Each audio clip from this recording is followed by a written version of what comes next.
So we're to a point for our saya where we can glue our koiguchi onto the top of our box, and basically from the last video all I've done is just added the outside of the box part, added the third part to around and cut it all out, and I even made sure to kind of make the top of this nice and smooth. And once you're this far, there's just a few things before you glue them together. You just want to make sure that the bottom of this is nice and clean and smooth fairly. You know, it's a factory edge, or it should be a factory edge, so it should be fairly smooth anyways, but just make sure it doesn't have glue drops or anything on it. And then same for right here on the top of your box. You want to make sure that that's a nice smooth space as well, because you really want to be able to set, when we get that far, we're just going to set it on top. But the other couple things I wanted to point out is that on the top of my box, what I've actually done is I've rounded the edges in, like you can just see it.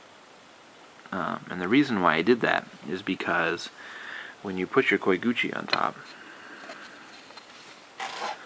and kind of take a look down at it from the top down, if I hadn't rounded that off, you would actually see like the corners of your box, of the inside of your box, just sticking out, which would also provide a lip for the tip of your sword to get caught on too if you were trying to sheath a little bit haphazardly.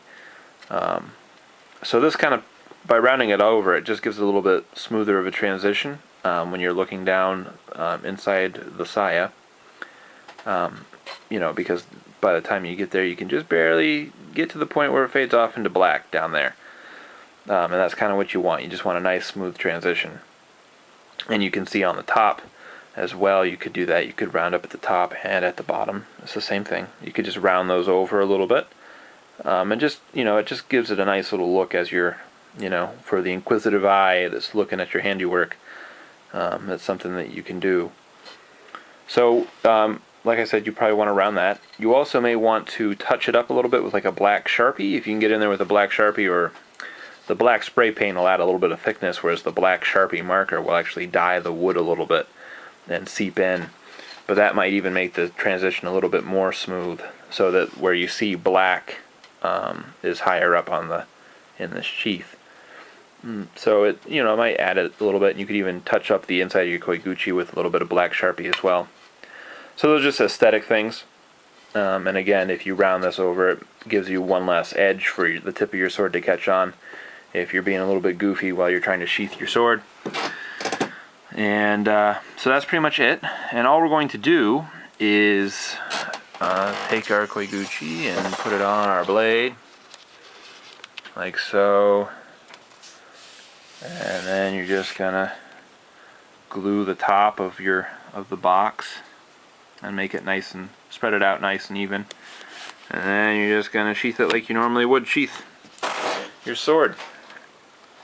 And what you're looking for is you want nice even contact all the way around on the surface between your box and your koiguchi, because there's no intersections, so to speak. There's nothing but a glue joint joining these two pieces together. And while the glue does a really good job of joining the two together, and it will be a strong joint, especially for like a prop, and you know, you're not going to be beating on this part of the sword at all. So this gives you a nice solid surface to glue on. So just make sure you've got nice even contact all the way around on this surface, joining these together. The other thing is you just want to make sure that you know, you might have a little bit of play here in your koiguchi. Fortunately, I don't have a lot on mine, but when you get this far, you just want to get it so it glues there. Wait for it to set up just a little bit. You might want to just let the glue do its thing for a few minutes, and then pull your sword out, because you, again, for some reason don't want to you don't want to have a loose piece of glue and, you know, have it ooze onto your sword blade and glue your blade inside. You'd feel a little silly. And I don't think it would happen, but just in case. So just let your glue set up a little bit, and then pull your sword out, so that you know that your glue will you'll still be able to sheath your sword back in, but that way you don't somehow accidentally glue your sword into your sheath. So that's pretty much it. I mean, that's the construction of the saya. or at least the cheating method that I do for these props. So once you have that glued up, wait for it to dry completely, whatever the instructions on the glue are for the glue you're using. I think it's a half hour till it's set, but then I think there's a few hours after that until it's actually ready. Because once it's done drying, you're actually going to shape it so that it looks like your seppa, so it follows that same silhouette. So once you've got this far, you're going to go to the process of shaping once your glue dries, and so it makes it all look very nice. So right now, this is the construction of the saya is all done. Now we're just going to do some shaping, and then after shaping, it's going to be paint. So just a quick little update on the shaping. Basically what we've got here is I have gotten the majority of the shaping done through the saya. I've gotten my overall profile taper nice, the way I want it. And then I finished the back, rounding the back, just roughly. I mean it's shaped, but I have to sand it all smooth. And then on the front, I've got up to here shaped pretty well. And then I just got to do the bottom half of it, as it were. So just a few things I wanted to point out to you. What you're really going for with this shaping is you're really trying to get it so that the profile of your koiguchi and of the whole saya match the profile of the rest of your sword. So what you're going for is for a nice clean line, separated by the tsuba, of course, but if you were to take the tsuba out, want as seamless of a transition as possible between all your parts. So you can see I just took some extra care around this top piece. Not enough care, because as you can see I chipped out quite a bit on the top. So I'm just going to use a little bit of wood filler there. It was a little too rough. And then, but yeah, so just really take your time, really, have your sword put together so that you can gauge it against your seppa a lot. And just really try and make it as seamless as possible with this seppa, so that when you're looking down, from afar, all you just see is this nice profile all the way throughout the sword. Now the other thing I wanted to show you was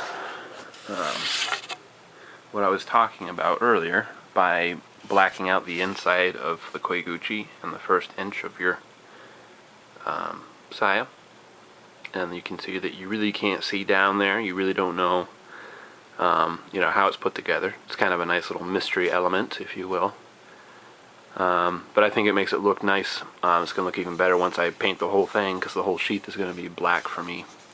So if you black out the inside of your saya, this is what it kind of looks like, and that's kind of the point, so that even, it's really dark on the camera, but even, if you're just looking at it, unless you had a flashlight peering down the mouth of this, you're pretty well all set in terms of, anyone trying to find out how you did it, which of course you could tell them.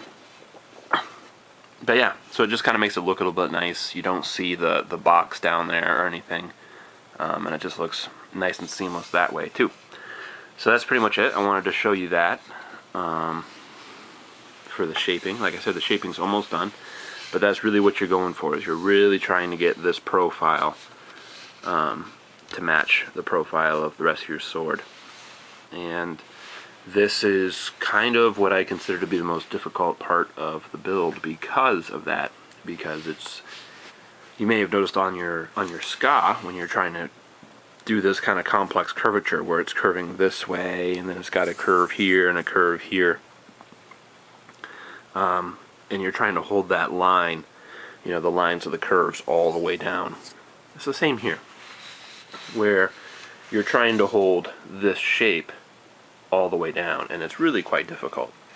Trying to make it nice, because if you're looking down the top here, you can see that I haven't even done a great job. You can see that it kind of ripples down here. The line doesn't held completely, and some of that will go away once it is, sanded smooth.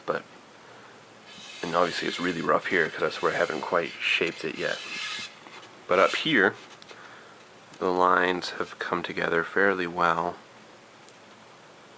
I hope you know what I mean by the lines here. Basically what I'm saying is you're trying to make it so that that curvature is the same all the way down.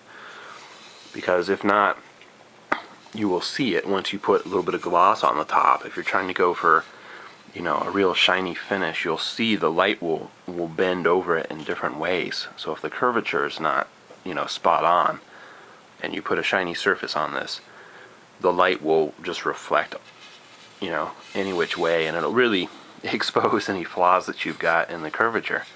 And you know, a little bit of it is not a bad thing. So it's not like if you've gotten this far and you put the gloss, you know, when you're all done and you put the finish on it, if it's not perfect, then you haven't completely screwed up by any means, you know.